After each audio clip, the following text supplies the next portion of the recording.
عباده الذين اصطفى أما بعد فأعوذ بالله من الشيطان الرجيم بسم الله الرحمن الرحيم إنه من سليمان وإنه بسم الله الرحمن الرحيم وقال صاحب القرآن صلوات الله عليهم وسلامه كل أمر ذي بال لم يبدأ ببسم الله فهو أقطع وأجزم أو كما قال عليه الصلاة والسلام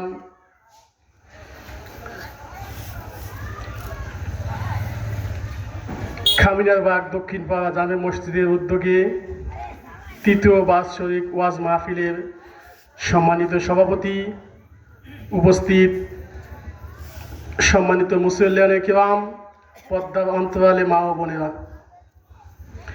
বাদ মাগরিব থেকে আমরা যোগ্য ইমামের পিছনে অত্যন্ত সুললিত কণ্ঠে বয়ান শুনেছি। আমাদের মাঝে আজকের প্রধান বক্তা জনাব আলহাজ কারি কাউসার আহমদ ফরিদপুরি হুজুর দামাত বরকাত উপস্থিত। অত্যন্ত হৃদয় বিগলিত কণ্ঠে এশকের বয়ান করে থাকেন। প্রধান অতিথি সাহেব, প্রধান মেহমান তিনিও আসতেছেন। মাঝখানে আমি আপনাদের এলাকার সন্তান, আমার বাড়ি পূর্ব সদরদি, আমার আব্বার নাম জিন্নাত, সকলেই চিনে। একটা আমলের কথা স্মরণ করে দিয়ে যাব। বয়ান মেহমানরা বলবেন, একটা আমলের কথা আমি আপনাদের স্মরণ করে দেবো, যে এই আমলটা মুরব্বীদের, বাড়ির মহিলাদের সকলের মধ্যে ছিল, এখন কমে গেছে। এই আয়াতে বিসমিল্লাহির রহমানির রহিম বলার ফজিলত সম্পর্কে একটা আয়াত পড়ছি, হাদিস পড়ছি। মা ও বোনেরা বিশেষ করে লক্ষ্য করে শুনবেন। আজকে প্রত্যেক ঘরে মানুষ বিদেশ আছে, সরকারি চাকরি করে, বড় ব্যবসা করে, কিন্তু পরিবারের মধ্যে শান্তি নাই, বরকত নাই। স্বামী স্ত্রীর মধ্যে মিল মোহাব্বত নাই। বাপ বিটার মধ্যে সম্পর্ক, আস্থা, বিশ্বাসের স্থান কমে গেছে। ভাই ভাইয়ের মধ্যে মিল মোহাব্বত নাই। ভাই বোনরে দেখতে পারে না, বোন ভাইকে দেখতে পারে না। পাশাপাশি দুই ঘর, একজন আরেকজনের সাথে শত্রুতা করে। এই বরকতটা সমাজের থেকে কি জন্য উঠে গেল? কি কাজ করলে এই শান্তিটা ফিরে আসবে? সেই আমলটা আমি আপনাদেরকে জানানোর চেষ্টা করবো ইনশাআল্লাহ। আপনাদের সামনে আমি পবিত্র কুরআনে সূরাতুন নামল 29-30 নম্বর আয়াত তিলাওয়াত করেছি। আল্লাহ রাসূল সাল্লাল্লাহু আলাইহি ওয়াসাল্লামের অসংখ্য অগণিত হাদিস থেকে একটি হাদিস আমি পাঠ করেছি। এই আয়াত ও হাদিসে উভয়টি একই বিষয়ে, সেটা হলো বিসমিল্লাহ বলার ফজিলত। বিসমিল্লাহ বললে কি উপকার হবে, না বললে কি ক্ষতি থেকে কি ক্ষতি হবে। দেখেন, আল্লাহ রাসূল সাল্লাল্লাহু আলাইহি ওয়াসাল্লাম হাদিসের মধ্যে বলেছেন, কুল্লু আমরিন জিবালিন লাম ইউবদা বিসমিল্লাহি ফাহুয়া আকতাউ আজজাম। প্রত্যেক ভালো কাজ, ওই কাজটা যদি বিসমিল্লাহ বলে শুরু না করা হয়, তাহলে ওই কাজটা অসম্পূর্ণ হয়ে যায়, লেসকাটা হয়ে যায়। তো এখন দেখেন, আমার ছেলেকে আমি বিদেশে পাঠাইলাম, টাকা জমা দিলাম, প্লেনে উঠলাম, কোনো সময় বিসমিল্লাহ বললাম না, ছেলে যায় কাজ নাই, টাকা পাইতেছে না ঠিক মতো। আমি সংসারে সকালবেলা ফজর নামাজ পড়ে কাজে চলে গেলাম, কাজ আমি শুরু করলাম, কাছে নিয়ে সার নিয়ে বিভিন্নভাবে কাজ শুরু করলাম, বিসমিল্লাহ বললাম না, আমার কাজের মধ্যে বরকত হলো না, ফসলের মধ্যে বরকত পাইলাম না।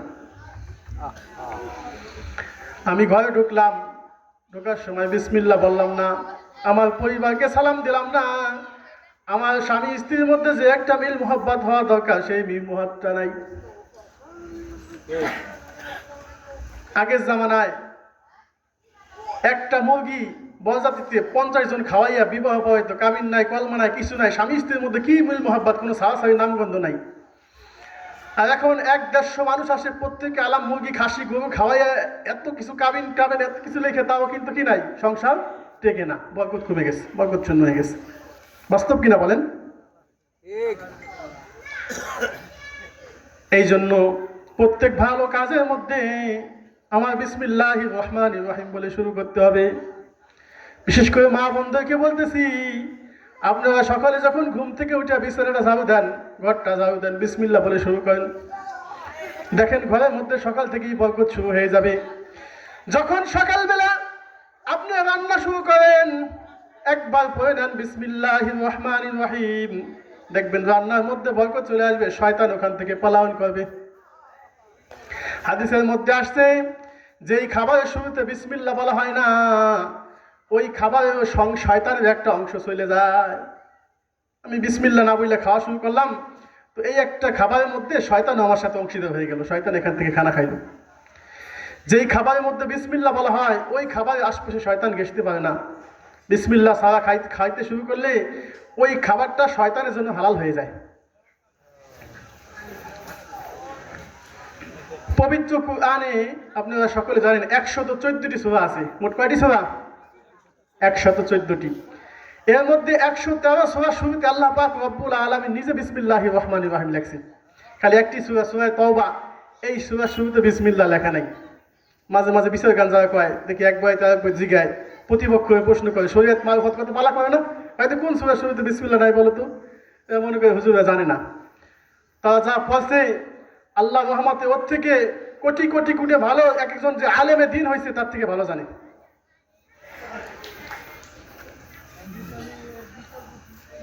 এই জন্য সম্মানিত উপস্থিতি, আমাদের সকলকেই এই বিষয়টা লক্ষ্য রাখতে হবে যে আমরা যেন সর্বদা সব কাজের শুরুতে বিসমিল্লাহির রহমানির রহিম বলতে পারি। যে কথা বলতেছিলাম, পবিত্র কুরআনে 114টি সূরা, এর মধ্যে 113টি সূরা শুরুতে আল্লাহ পাক রব্বুল আলামিন নিজে বিসমিল্লাহির রহমানির রহিম লেখছে। এক পবিত্র কুরআন সবচেয়ে শ্রেষ্ঠ কিতাব। ওই কিতাব আল্লাহ তাআলা সবচেয়ে, যিনি আমাদের স্রষ্টা, তিনি লেখছেন। তিনি যদি বিসমিল্লাহ লিখতে পারেন, তাহলে প্রত্যেক কাজের শুরুতে বিসমিল্লাহ বলা যে কি গুরুত্ব, এখান থেকেই বোঝা যায় যে আল্লাহ স্বয়ং তার সূরাগুলো লেখার শুরুতে বিসমিল্লাহির রহমানির রহিম বলেছে। এবং বিসমিল্লাহ পবিত্র কুরআনের একটা আয়াত, বরকতি আয়াত। সূরা নমল 29-30 নম্বর আয়াতের মধ্যে আল্লাহ পাক রব্বুল আলামিন এই বিসমিল্লাহ আলোচনা করেছেন।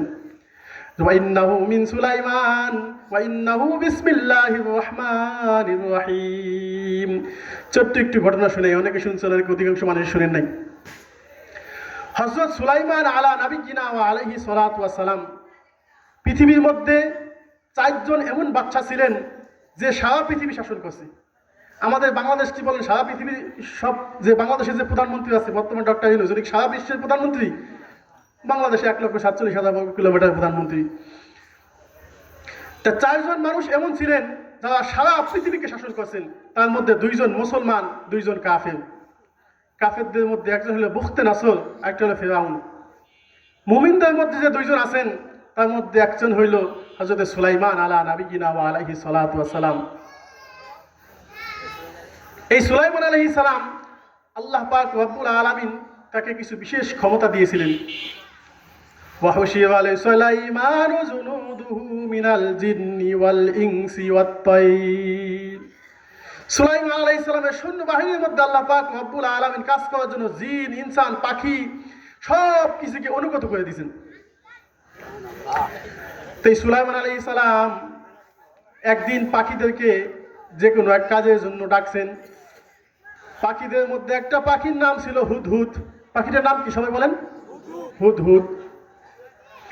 এর দায়িত্ব ছিল বিভিন্ন সংবাদ নেওয়া, বিভিন্ন খোঁজ খবর হযরত সুলাইমান আলা নাবিয়িনা ওয়া আলাইহি সালাতু ওয়াস সালামের কাছে পৌঁছানো।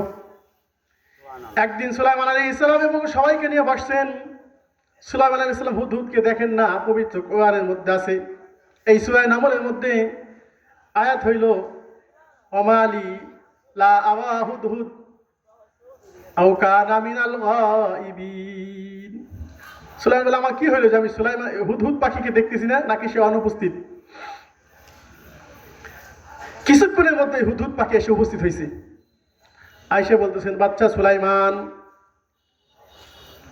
পয়গম্বর আল্লাহ নবী সুলাইমান, আমি এমন একটা সংবাদ আজকে আপনার কাছে নিয়ে আসছি যে সংবাদ আপনি আগে জানেন না। শাম এবং ইয়ামেনের পার্শ্ববর্তী সাবা অঞ্চলে, ওখানে দেখে আসলাম সুন্দর সমৃদ্ধি একটা রাজ্য আছে, যার প্রেসিডেন্ট হইল একজন লেডিস। মহিলা, নাম হইল বিলকিস। তার বিশাল একটা সিংহাসন আছে। দুঃখের ব্যাপার হইল তারা কেউ আল্লাহ তাআলাকে সিজদা করে না, সূর্য পূজা করে। দেখেন, এখানে একটা বিষয় আমাদের জানতে হবে যে বাচ্চা সুলাইমান উনি একজন আল্লাহর নবী, আবার বাচ্চা, সব কিছু ওনার অধীনে। উনিও কিন্তু গায়েবের খবর জানে না, যে উনি ওনার পাশে পার্শ্ববর্তী এক রাজ্য, ওই সংবাদ ওনার নাই। হযরতে ইয়াকুব আলাইহিস সালাম, ইয়াকুব নবী, তার সন্তান ইউসুফ নবী পার্শ্ববর্তী জায়গায় কুয়ার মধ্যে ফেলাই দিয়েছে, উনি কিন্তু জানে নাই প্রথম পর্যায়ে। তাই অনেক বিষয় আল্লাহ না জানে, নবীরাই জানে না। আর আমাদের দেশে কিছু বন্ডপীর আছে, সব জানে। ভাতের ভিতর ভাজা মাছের খবর নাই, মক্কার মধ্যে কুত্তে থেকে আছে না। তো এই জন্য গায়েবের এলেম একমাত্র আল্লাহ তাআলার কাছে। তো সুলাইমান আলাইহিস সালামকে এসে খবর দিলেন যে এমন একটা রাজ্যের সংবাদ আপনার কাছে আমি নিয়ে আসছি, যে সংবাদ আপনি আগে জানেন না, কিন্তু তারা সূর্য পূজা করে। সুলাইমান আলাইহিস সালাম বললেন, ঠিক আছে, যদি তোমার খবর সত্য হয় তাহলে আমার পক্ষ থেকে একটা চিঠি নিয়ে তুমি তাদের কাছে পৌঁছে দাও, যে তারা যেন ইসলাম গ্রহণ করে এবং আল্লাহ পাক রব্বুল আলামিনকে সিজদা করে, নাই তাদের জন্য কঠিন শাস্তি। এই সুলাইমান আলাইহিস সালাম চিঠিটা লিখে হুদহুদ পাখির কাছে দিছে, ছোট্ট আকৃতির পাখি। এই হুদহুদ পাখি নিয়ে গেছে ওই বিলকিসের সাম্রাজ্যের মধ্যে, তার অট্টালিকার মধ্যে, এমনভাবে সাজানো গোছানো, ঘেরা, নিরাপত্তা, নিশ্চিদ্র নিরাপত্তা ব্যবস্থা, যে ওখানে একটা সুই ঢোকার কায়দা নাই। তাই হুদহুদ পাখি জানালার ভেন্টিলেটরের ফাঁক দিয়া রানী বিলকিসের খাটের উপরে যায় চিঠিটা রাইখে আসছে। ওই চিঠির মধ্যেই যে বিসমিল্লাহির রহমানির রহিমের কথা আলোচনা ছিল, যেই কথা বলার জন্য আমি পর্যন্ত নিয়ে গেলাম আপনাদেরকে। চিঠির মধ্যে ইসলামের দাওয়াত দিছে, রানী বিলকিস তুমি তোমার রাজ্য সহ সকলে মুসলমান হয়ে যাও। সূর্যের পূজা কোনো ব্যক্তি করতে পারে না, কারণ সূর্যকে আল্লাহ সৃষ্টি করছে। সিজদা দিতে হবে একমাত্র আল্লাহ পাক রব্বুল আলামিনকে। এই দাওয়াত পৌঁছেছে, যদি না মানো তাহলে তোমার রাজ্যের উপর আমি সৈন্যবাহিনী পাঠাবো। রানী বিলকিস এই সংবাদ পাইয়া মন্ত্রী পরিষদ সবাইকে নিয়ে বসছে যে এই দাওয়াত আসছে, কি করা যায়। সবাই পরামর্শ দিছে, আমরা তো হয়তো যুদ্ধ করব, কিন্তু বিলকিস বলেন যে না, একে তো আল্লাহ নবী, দ্বিতীয়ত বিশাল সমাজ অধিকারী, তাদের সাথে যুদ্ধ করে আমরা পারবো না। ওই চিঠির মধ্যে দাওয়াত চাইছে ওয়া ইন্নাহু মিন সুলাইমান, যে এই চিঠিটা সুলাইমানের পক্ষ থেকে, ওয়া ইন্নাহু বিসমিল্লাহির রহমানির রহিম। আর চিঠি লেখা হয়েছে বিসমিল্লাহির রহমানির রহিম দিয়া। আল্লাহ রাসূল সাল্লাল্লাহু আলাইহি ওয়াসাল্লাম বলেন যে এই যে বিসমিল্লাহির রহমানির রহিম এমন একটা আয়াত, বরকতি আয়াত, একটা নিয়ামত, যে আমি শেষ নবী মুহাম্মদ রাসূলুল্লাহ এবং সুলাইমান আলাইহিস সালাম ব্যতীত অন্য কোনো নবীকে বিসমিল্লাহ দেওয়া হয়নি। সুবহানাল্লাহ। এর পরবর্তীতে সুলাইমান আলাইহিস সালামের কাছে রানী বিলকিস বলেন, ঠিক আছে, আমি কেমন নবী তার কি পরীক্ষা করি, কিছু হাদিয়া পাঠাই দিই, দেখি কি জবাব নিয়ে আসে। কিছু স্বর্ণরূপা হাদিয়া নিয়ে একদল প্রতিনিধি সুলাইমান আলাইহিস সালামের কাছে গেছেন যে আপনি স্বর্ণ নেন, দাওয়াত বাদ দেন। সুলাইমান আলাইহিস সালাম রাগান্বিত হয়ে গেছেন, ওই স্বর্ণ দরকার নাই, ধন সম্পদের কোনো দরকার নাই, আল্লাহ পাক রব্বুল আলামিনের হুকুম প্রচার করার জন্য, আল্লাহ তাআলার বরত্ব একত্ববাদ প্রচার করার জন্য শুধু একমাত্র আমার আহ্বান, আর কোনো আহ্বান নাই। যাই হোক, পরবর্তীতে বিলকিস, রানী বিলকিস ও সকলেই মুসলমান হয়ে গেছে। সকলে বলে সুবহানাল্লাহ। এই যে বিসমিল্লাহির রহমানির রহিমের আলোচনা পবিত্র কোরআনে আল্লাহ পাক রব্বুল আলামিন একটা আয়াতের মধ্যে উল্লেখ করেছেন। হাদিসের মধ্যে আসছে, কুল্লু আমরিন জিবালিন লাম ইউবদা বিসমিল্লাহি ফাহুয়া আখতা। প্রত্যেক ভালো কাজ যেটা বিসমিল্লাহ দিয়ে শুরু করা হয় না, অসম্পূর্ণ থেকে যায়। যদি কোনো ব্যক্তি রাত্রে ঘুমানোর সময় 21 বার বিসমিল্লাহ পড়ে, কয়বার? 21 বার। মান ক্বারা আল বাসমালাতা ক্বাবলা আন-নাওমি 21 মারাতান। যে ব্যক্তি বিসমিল্লাহ পাঠ করবে ঘুমানোর পূর্বে 21 বার, ওই রাত্রে আল্লাহ পাক রব্বুল আলামিন তাকে সমস্ত রকম বালা মুসিবত থেকে হেফাজত করবে। সুবহানাল্লাহ। অনেক সময় লাগবে বলেন 21 বার বিসমিল্লাহ পড়া? বিসমিল্লাহির রহমানির, অনেক সময় লাগবে না। তার চুরি হওয়া থেকে, অমিনা সারাকা, তার ওই ঘরে চুরি হওয়া থেকে আল্লাহ পাক রব্বুল আলামিন ওই দিন তাকে হেফাজত করবেন। সুবহানাল্লাহ। এই বিসমিল্লাহ বরকতে এক খ্রিস্টান বাচ্চার ঘটনাও শুনে মুসলমান হয়ে গেছে। ওনার মাথা ব্যথা, একজন খ্রিস্টান বাচ্চা, পারস্যের এক খ্রিস্টান বাচ্চা সব সময় মাথা ব্যথা করে, শত শত চিকিৎসা করছে, কোনো চিকিৎসাতেই কাজ হয় না। হযরত ওমর রাদিয়াল্লাহু তাআলা আনহু জামানা, ওমর রাদিয়াল্লাহু তাআলা আনহুর কাছে চিঠি লিখছে যে মিম মামলাকাতির রুম ইলা খলিফাতিল মুসলিমিন ওমর ইবনে আল খাত্তাব, রোমের বাচ্চা থেকে খলিফার কাছে চিঠি, ধন সম্পদ সৈন্যবাহিনী কোনো কিছুতেই আমার কোনো কমতি নাই, কিন্তু আমার মাথার মধ্যে একটা সমস্যা আছে, সব সময় মাথা ব্যথা করে, এটা কখনো ভালো হয় না। ওমর রাদিয়াল্লাহু তাআলা আনহু তার জন্য একটা টুপি হাতিয়ে পাঠাইছেন। টুপিটা উনি যখনই মাথায় দেয় ওনার মাথা ব্যথা আর থাকে না, টুপি খুললেই আবার ওনার মাথা ব্যথা শুরু হয়ে যায়। ওমর রাদিয়াল্লাহু তাআলা আনহুর কাছে উপস্থিত হয়েছেন, বাচ্চা আপনি যেই জিনিসটা দিছেন মাথায় দিলে আমার মাথা ব্যথা কমে যায়, কিন্তু মাথার থেকে নামাইলেই আমি এমন হয়ে যাই। বললেন যে ওই টুপির মধ্যে আমি ওমর রাদিয়াল্লাহু তাআলা আনহু বিসমিল্লাহির রহমানির রহিম লিখে দিছি, ওই বরকতে আপনার মাথা ব্যথা কমে যায়। যেহেতু আপনি মুসলমান না, মুমিন না, টুপি খুললে আপনার মধ্যে আর ওই বিসমিল্লাহর প্রভাব থাকে না, সুতরাং আবার মাথা ব্যথা শুরু হয়ে যায়। সাথে সাথে বললেন যে আল্লাহ পাক রব্বুল আলামিনের বরকতি দুটি নাম রহমান এবং রহিম সমৃদ্ধ, এই বিসমিল্লাহ থাকার কারণে মাথা ব্যথা কমে যায়। আমি যদি ওই আল্লাহর কুদরতি হুকুম সব মেনে নেই তাহলে তো আমার সারা জীবনের সমস্ত বালা মুসিবত দূর হয়ে যাবে। আমাকে পড়াই দেন লা ইলাহা ইল্লাল্লাহু মুহাম্মাদুর রাসূলুল্লাহ সাল্লাল্লাহু আলাইহি ওয়াসাল্লাম। বিসমিল্লাহ বরকতে মুসলমান হয়ে গেল। আস্থা এবং বিশ্বাস ভক্তির সাথে যদি কেউ পূর্ণ বিশ্বাস আস্থা ভক্তির সাথে এই বিসমিল্লাহির রহমানির রহিম পাঠ করে, আল্লাহ পাক রব্বুল আলামিন তাকে বালা মুসিবত থেকে হেফাজত করবেন ইনশাআল্লাহ। এক ডাকাত দল ডাকাতি করতে গেছে, ডাকাতি করে ফিরতে ফিরতে সকাল হয়ে গেছে। যখন সকাল হয়ে গেছে, এখন তো মানুষ পাইলে ডাকাতে পাইলে কি সালাম দেবেনি না পিটেবে? পিটেবে।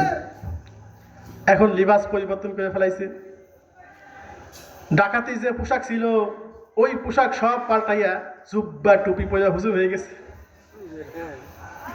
সকালবেলা পার্শ্ববর্তী ফজরের নামাজে গেছে, মসজিদে চলে গেছে। ইমাম সাহেব দেখলেন বাবা এই বিশাল বিশাল মানুষ, ডাকাত যত সাথে তাকে জুয়ান মধ্য, বড় হুজুর, হুজুর নামাজ পড়ান। না না না আমরা ছোট মানুষ। কয় না, যে নিজে ছোট কয় সেই তো বড় হুজুর, আপনি নামাজ পড়াইতে হবে। এই করতে বলছে। নামাজ শেষে বাসায় নিয়ে গেছে খানা খাওয়ানোর জন্য। কয়েকজন আলেম মেহমান পাইছে, ওনারা তো মনে করছে আলেম, খানা খাওয়ানোর জন্য নিয়ে গেছে। তার ঘরে যা যত সম্ভব ভালো খাওয়ার আয়োজন করেছে। ওনারা লজ্জা পাইতেছে। আমরা বললাম ডাকাত মানুষ আমাদের সম্মান ভক্তি দিয়ে এত সম্মান করতেছে। খাওয়া দাওয়া শেষে বিশ্রাম নিতেছে, পান খাইতেছে। এমত অবস্থায় মালিক আসছে, আসে বলতে হুজুর আপনার অত্যন্ত বড় হুজুর, আমার একটা সন্তান জন্মের পর থেকে নিয়ে কথা বলতে পারে না। একটাই সন্তান, ধন সম্পদ কোনো কিছু আল্লাহ আমার কমতি দেয় নাই। একজনই সন্তান, এই সন্তানটা কথা বলতে পারে না। আপনারা যদি জাল ফুক দিয়ে দিতেন, আপনার বাবা আলেম, এই ছিল হয়তো আমার সন্তানটা ভালো হয়ে যাইতো। ডাকাত এত লজ্জা পাইতেছে, হা এটা কত আশা করতেছে আমাদের দিয়া, অথচ আমরা তো কিছুই জানি না, আমরা তো ডাকাত। তাই স্বামী আবার স্ত্রীকে বল ঠিক আছে সন্তানটাকে নিয়ে আসো। সন্তানকে নিয়ে আসছে, আসলে অনেক বড়, দেখতে শুনতে সব দিক দিয়ে ভালো, ফুটফুটে, কিন্তু কথা বলতে পারে না। ডাকাতটা বলছে আপনি সন্তানকে রাইখে আপনারা বাহিরে যান। রাইখে বাহিরে গেছে। এখন পরস্পর আলোচনা করে আমরা তো কিছুই জানি না, জীবনে আলহামদুলিল্লাহ ঠিক মতো পড়তে পারিনি, সারা জীবন ডাকাতি করছি, কি পড়বো? যদি একটা ফু না দিয়েও যাই, যা সুখ না করে যাই, তাহলে লজ্জিত হইতে হবে। হ্যাঁ এত মানুষ এত কষ্ট মেহনত আমাদের জন্য করলো, আমরা তো বেইজ্জতি হবে সামনে, এই ব্যক্তির সামনে। বিভিন্নভাবে পরামর্শ করে যে ডাকাতের শব্দ ছিল তার বলছে ভাই কিছু একটা পরে ফু দিয়ে দেন। বলে আমি বিসমিল্লাহ ছাড়া কিছুই জানি না। আল্লাহর উপর বিশ্বাস করে বিসমিল্লাহ বলে এই পানিতে ফু দিয়ে দেন। যখন সে আল্লাহর ভয় লজ্জিত হইয়া বিসমিল্লাহির রহমানির রহিম বলে এই পানিতে ফু দিয়ে দিছে যে যান এই পানি আপনি সন্তানকে খাওয়াই দেন। সন্তানকে খাওয়ানোর সাথে সাথে ওই লোকদেরকে সালাম দিয়ে বসছে, আসসালামু আলাইকুম ওয়া রাহমাতুল্লাহ। সুবহানাল্লাহ। বাপ মা চোখে পানি চলে আসছে যে আমার সন্তান এত বছর বয়স কোনোদিন কথা বলতে পারে নাই, আপনাদের একটা জাল ফুকের মাধ্যমে আল্লাহ পাক রব্বুল আলামিন আমার সন্তানকে ভালো করে দিছে। সুবহানাল্লাহ। ডাকাইতের মনেও আঘাত লাগিয়ে গেছে, হা জীবনটা কোন পথে কাটাইছি, আর আল্লাহ একটা মাত্র নাম নিয়ে আজকে আমরা পানির মধ্যে ফু দিলাম, আল্লাহ পাক রব্বুল আলামিন অসুস্থ রোগীকে ভালো বানাই দিল। তাহলে আল্লাহ সব হুকুম যদি আমরা মাইনা চলি তাহলে আল্লাহ পাক রব্বুল আলামিন আমাদেরকে কত সম্মান দান করবেন। সাথে সাথে তারা পড়ে নিছে কালিমা তয়্যিবা লা ইলাহা ইল্লাল্লাহু মুহাম্মাদুর রাসূলুল্লাহ। আল্লাহর পথে তারা চলে আসছে। আল্লামা ফখরুদ্দিন রাজি রহমাতুল্লাহ আলাই তাফসিরে কাবির, একটা বড় তাফসির গ্রন্থের নাম। এই তাফসিরে কাবিরের মধ্যে লেখেন যে এক যুবক আজীবন অন্যায় করেছে, কখনো দুনিয়ার মধ্যে কোনো ভালো কাজ করে যায় নাই। তার গর্ভে, তার স্ত্রীর গর্ভে যখন একটা সন্তান আসছে, তার স্ত্রীকে ওসিয়ত করছে যে আমার এই সন্তানটাকে তুমি মাদ্রাসায় ভর্তি করে দিবা। স্বামী ওসিয়ত সাধারণত স্ত্রীরা মান্য করে। কিছুদিন পর ওই যুবকটা মারা গেছে।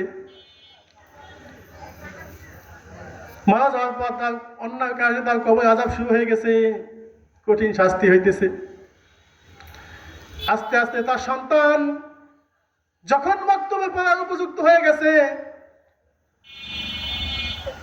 ওই স্বামীর স্ত্রী সন্তানের মা তাকে মাদ্রাসায় ভর্তি করার জন্য নিয়ে গেছে।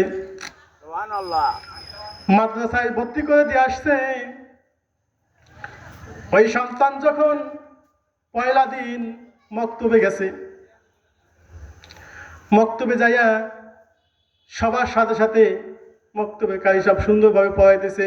আপনারা সবাই বলেন আউযু বিল্লাহি মিনাশ শাইতানির রাজিম, বিসমিল্লাহির রহমানির রহিম।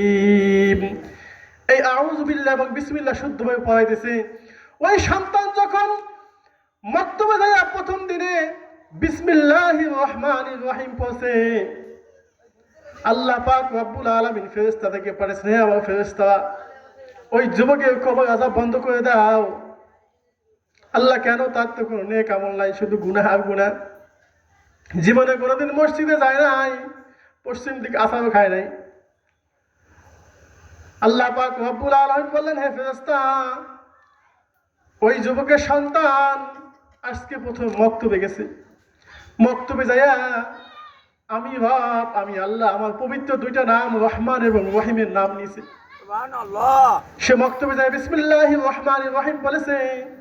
বিসমিল্লাহর মধ্যে আল্লাহ যেমন আল্লাহ তাআলার নাম, রহমান এবং রহিম কার নাম? আল্লাহর নাম।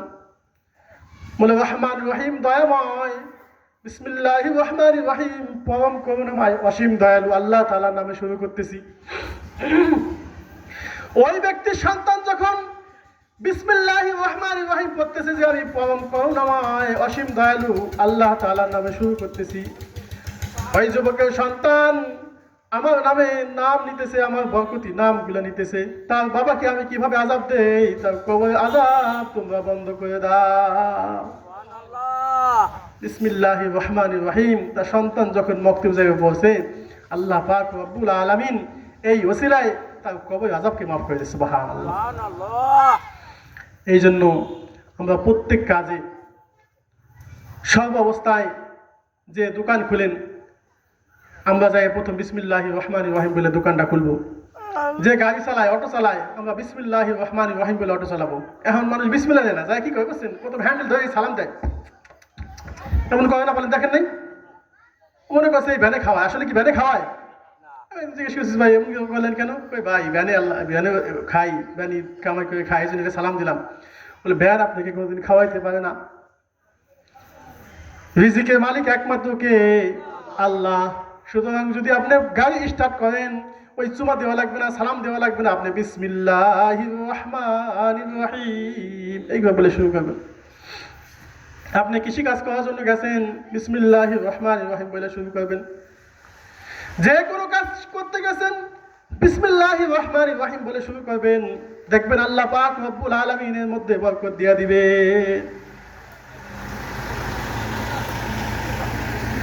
এই জন্য আপনারা যদি নিজেদের মধ্যে যতদূর মাইকের আওয়াজ যাইতেছে, পদ্মাবন্তর মা ও বোনেরা সবাই যদি আজকে এই ওয়াজের মাধ্যমে এই বয়ানটা শুনে সবাই যদি বিসমিল্লাহ আমল করেন, তাহলে আজকে ওয়াজের আয়োজক, শ্রোতা, বক্তা সবাই সার্থক। যেইখানে যেদিন ওয়াজ হয় আর ওই যেইখানে যেদিন গান হয়, যেই অ্যাকশন হওয়ার কথা তার উল্টো অ্যাকশন হয়। মনে করেন রাত ভরে গান হয়েছে, বিভিন্ন গান হয়েছে, সকালবেলা সবাই ওই গানটা গায়, গুনগুনা গুন গান গাইয়া নীল রাত্রে গান গাইছে, সকালে সবাই ওইটা কি ওই গান গাইতে গাইতে সকালে শুরু করতে যায়। কিন্তু ওয়াজের মধ্যে যেই আমল আর যেই বয়ানের কথা বলে গেছে, সকালে ওই দিন সবাই ভুলে যায়। মনে করেন আজকে এখানে বয়ান হয়েছে, নামাজের কথা, বিভিন্ন কথা বলছে, উচিত ছিল কালকে সকালে ফজরের সময় মসজিদে মুসল্লি হয়ে যাবে, এমন দরকার ছিল না? সবাই রাত ওয়াজ ছিল তো আবার খেয়ে গেল, কিন্তু আসলে কি তাই পাওয়া যাবে? এই যে উল্টো অ্যাকশন, এই উল্টো অ্যাকশন যতদিন মতো বাদ না যাবে, এর পরিবর্তন যতদিন মতো না ঘটবে, ততক্ষণ পর্যন্ত মুসলমান উম্মার মধ্যে শান্তি আসবে না। ইসরায়েলের এক ব্যক্তি, বর্তমানে ইসরায়েল ফিলিস্তিন যুদ্ধ হইতেছে না, ইসরায়েলের বড় বড় হায়নাগুলা নিরহ মুসলমানদেরকে হত্যা করতেছে, ফিলিস্তিনের গাজার মুসলমানদেরকে। তো ইসরায়েলের এক ইহুদি পণ্ডিত এক মুসলিমকে জিজ্ঞেস করছে, তোমাদের এলাকায় জুম্মার নামাজে যেরকম মুসল্লি হয়, ফজরের নামাজে কেমন মুসল্লি হয়?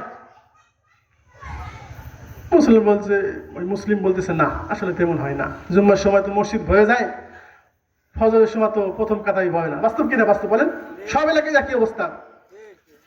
ওই ইসরায়েলি, ওই ইহুদি তখন বলতেছে, নাহনু মিনাল আমান, যতক্ষণ পর্যন্ত জুম্মার নামাজের মুসল্লি আর ফজরের নামাজের মুসল্লি সমান সমান না হবে, ততক্ষণ পর্যন্ত আমরা ইহুদিরা নিরাপদ আছি, আমাদেরকে ক্ষতি করতে পারবে না।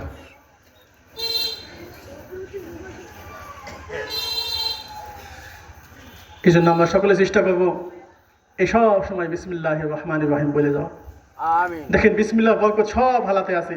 এক জেলে মাছ ধরতে গেছে, সারাদিন জাল খাওয়াইছে, মাছ পায় না। সন্তান স্ত্রী আসে বসে বসে, যেখানে মাছ ধরবে, মাছ ধরে বাজারে বিক্রি করবে, এই ওসিলায় তার সংসার আল্লাহ পাক রব্বুল আলামিন চালাবে। সকাল থেকে সন্ধ্যা পর্যন্ত জাল খাওয়াইছে, একটা মাছও তার জালে আটকায় নাই। বিষণ্ণ মনে, মন খারাপ অবস্থায় বাড়ির দিকে ফিরে যাইতেছে। পথে ইমাম সাহেবের সাথে দেখা, বল ভাই মন খারাপ কেন, ভেবে যাইতেছেন কেন? হুজুর সারাদিন জাল খাওয়াইলাম, একটু মাছ পাইলাম না, এই জন্য মনটা খুব খারাপ। সন্তানরা অনাহারে আছে, বাসায় না খাওয়া অবস্থায় আছে, এদেরকে কি খাওয়াবো? হুজুর বলে, না আসো আমার সাথে, আবার আসো। নিয়ে গেছেন, বলে তুমি এবার আল্লাহর প্রতি পূর্ণ আস্থা ও বিশ্বাসের সাথে বিসমিল্লাহির রহমানির রহিম বলে জাল খাওয়া। যেই কথা সেই কাজ। যখন সে আল্লাহ পাক রব্বুল আলামিনের প্রতি পরিপূর্ণ আস্থা এবং বিশ্বাস রাখা বিসমিল্লাহির রহমানির রহিম বলে জাল খাওয়া দিছে, আল্লাহ পাক রব্বুল আলামিন তার ওই জাল খাওয়ার মধ্যে এরকম পরিমাণ মাছ দিয়ে দিছে যে তার কয়েকদিন হাজতের মাধ্যমে পূরণ হয়ে গেছে। বলেন সুবহানাল্লাহ। এই জন্য সম্মানিত মুসল্লিয়ানি কিরাম, আমাদের সকলের এই দায়িত্ব, আজকে থেকে যারা মুরব্বী আছেন এখান থেকে শিক্ষাটা নিয়ে যান। আজকে যাই আপনার স্ত্রী, ছেলে, সন্তান, পোলা বউ, মেয়ে সবাইকে এই কথা আমলটা শিক্ষা দিয়ে দিবেন। বেশি বেশি বিসমিল্লাহির রহমানির রহিম বলে তোমরা কাজ শুরু করবা। আপনি কিছুদিন এইভাবে চলেন, দেখেন আপনার সংসারের মধ্যে যে অমিলটা ছিল, এই মিলটির মধ্যে পরিপূর্ণ হয়ে আসবে ইনশাআল্লাহ। আল্লাহ। মোট কথা হইল যে আমলের প্রতি আমাদের আনতে হবে। শুধু বয়ান শুনলাম, ওলামায়ে কেরাম আসলো, বয়ান করলো, এক কান্দে শুনলাম, আর এক কান্দে বের করে দিলাম, এটা হবে না।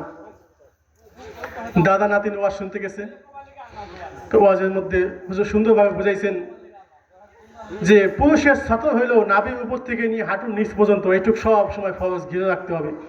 এটুক বের করা যাবে না, বের করলে কবিরা গুনাহ হবে। তো আর শুই না, দাদা নাতিন ফিরে যাইতেছে বাড়িতে, পথে খাল পানি, দাদা কাঁচা দেওয়া শুরু করছে, পানি পার হইতে হবে। নাতি কাছে, দাদা দাদা থামো থামো। এইমাত্র আর শুনে আসলাম, হুজুর বললো যে হাঁটুর উপরে কাপড় উঠানো যাবে না, এটা কবিরা গুনাহ হবে। আমাদের অনেক যুবক আছে, একটা ফ্যাশন বের করছে, হাফ প্যান্ট পরে আরে এলাকায় আরে না বলেন। যুবক ভাই, হাতে ধরি পায়ে ধরি, খবরদার, এই হাঁটুর উপরে যখন তোমার কাপড়টা উঠলো, প্যান্ট পরলা, তুমি নিজে গুনাহগার হইলা, ফরজ তো কবিরা গুনাহ হইলো। যে ওই যার নজর ওইদিকে পড়তেছে সেও গুনাহগার হইতেছে। নিজে তো গুনাহ হইতেছেই, অন্য মানুষকে গুনাহ ভাগিদার বানাইছি। খবরদার খামিনার ভাগে যুবক ভাইয়েরা, আর কেউ হাফ প্যান্ট পরবো না, কখন হাফ প্যান্ট পরে পথে ঘাটে হাঁটবো না। শুধুমাত্র উসিকুম ওয়া নাফসি, আপনাদেরকে ওসিয়াত করতেছি যে এই সমস্ত কাজ থেকে আমরা বিরত থাকবো। বাপ ভাইয়ের সামনে হাফ প্যান্ট পরা নির্লজ্জতার পরিচয়, এটা কোনো ফ্যাশন না। একজন মুসলমান হিসেবে আল্লাহ পাক রব্বুল আলামিনের হুকুম আমাদের মানা ফরজ। আমরা কালেমা পড়েছি, লা ইলাহা ইল্লাল্লাহু মুহাম্মাদুর রাসূলুল্লাহ। এই কালেমা হাকিকতে আল্লাহ তাআলার সাথে আমরা ওয়াদা করেছি, আল্লাহ একমাত্র আপনার কথাই আমরা মানবো, আপনার হুকুম অনুযায়ী চলবো, অন্য কারো কথা অনুযায়ী আমরা চলবো না, অন্য কারো হুকুম আমরা মানবো না। এই ওয়াদা আল্লাহ পাক রব্বুল আলামিনের সাথে আমরা কালেমার মাধ্যমে করেছি। তাই ওয়াদা, একজন মুমিন আমি ওয়াদা করে কিভাবে আমরা এই ওয়াদা খেলাপ করি? এই জন্য এই বিষয়টা আমরা সতর্ক থাকবো। আমাদের ছেলে মেয়েদেরকে আমরা মাদ্রাসামুখী করার চেষ্টা করব। আমার আশা ছিল, আপনার আশা ছিল যে আমার ছেলেকে আলেম বানাবো, পাই নাই। আমার যে নাতিপুতি আছে এদেরকে আমি আলেম বানাবো। এরা যখন মক্তবের মধ্যে যায় বিসমিল্লাহির রহমানির রহিম পড়বে, হাফেজে কোরআন হবে, আলেমে দিন হবে, এই ওসিলা হয়তো আল্লাহ পাক রব্বুল আলামিন আমাদেরকে মাফ করে দিবেন। এই ওসিলা হয়তো মুরব্বী যারা আছে, দাদা দাদি জানা নেই, এদের অন্ধকার কবর আযাবকে আল্লাহ পাক রব্বুল আলামিন মাফ করে দিবেন। এই জন্য আমরা বেশি বেশি এই আমলগুলো করার চেষ্টা করব। আজান হবে, আজানের শেষে এখানেই মসজিদে জামাত হবে নাকি? মসজিদে জামাত হবে, যদি মসজিদে হয়ে যাবে ইনশাআল্লাহ, বিশাল মসজিদ। এরপরে হুজুর উলামায়ে কেরাম আসছেন, বয়ান শেষ করবো, শেষে তবারকের ব্যবস্থা আছে, না খেয়ে আমরা কেউ যাবো না। যে কথাগুলো বললাম, সর্বপ্রথম আমাকে এবং আপনাদের সকলকে আমল করার তৌফিক দান করুন, সকল বলেন আমিন। আসসালামু আলাইকুম ওয়া রাহমাতুল্লাহি ওয়া বারাকাতুহু, ওয়া মা আলাইনা ইল্লাল বালাগ। আলহামদুলিল্লাহ, হযরত অত্যন্ত গুরুত্বপূর্ণ আলোচনা করতেছিলেন। হযরতের বিষয়বস্তু আমাদেরকে একটা আমল দিয়েছেন, বিসমিল্লাহর আমল। আমরা এই আমলটা সকলে করতে পারবো তো ইনশাআল্লাহ? আমরা এক একজন বক্তা থেকে আমরা এক একটা সবক, অনেক কথা বলেন, তার মধ্য থেকে কম হইলেও এক একটা সবক রাখতে পারবো তো ইনশাআল্লাহ? পালন করতে পারবো তো ইনশাআল্লাহ? আল্লাহ তাআলা তৌফিক দান করুন, সকলে বলি আমিন।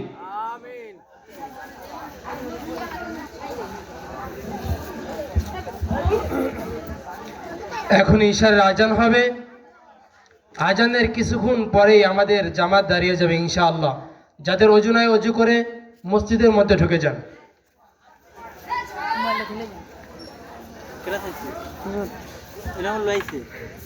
ইনাল ভাইকো হ্যাঁ